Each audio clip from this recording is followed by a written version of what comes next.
Hi, this is Ben at Modus Operandi, and today I want to start with the radical proposition, work shouldn't suck. I believe that every day at work has the potential to be one of those peak days. You know the ones I'm talking about. The days when everything comes together. You feel energized, focused, and you feel like you can take on the next challenge no matter what it is. The problem is, you probably also know those other days.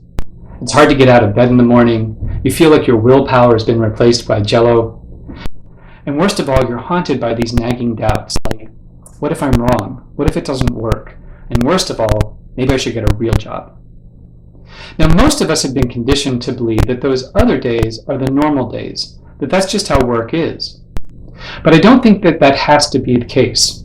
And I'd like to introduce you to the first law of emotional dynamics. Just like thermodynamics, we know in a closed system, energy cannot be created or destroyed, only transformed. So the real key is to understand the various forms that our emotional energy can take and the tricks and devices that we can use to transform it from one form to another. Now, when the energy comes out focused, moving us towards important, meaningful goals, we call that flow. You're the Zen master. You're like a ninja warrior, grounded, resourceful, energized. You're unstoppable.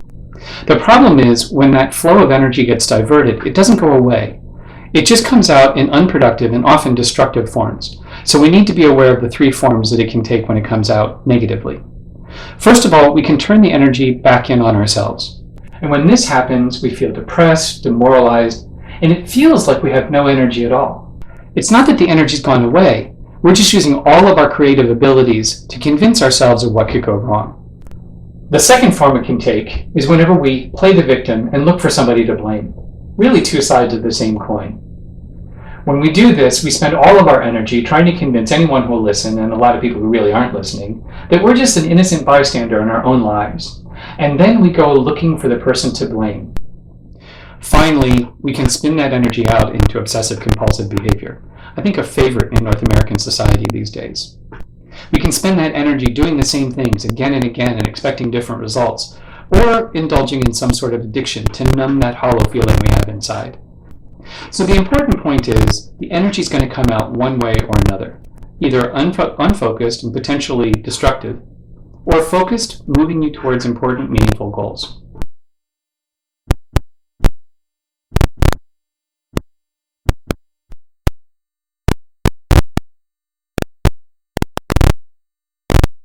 I think there are three primary barriers that actually keep the flow from flowing. And they are a sense of isolation and separation, resistance to the world as it actually is, at least as a starting place, and a slavish attachment to one way of doing things or one particular outcome.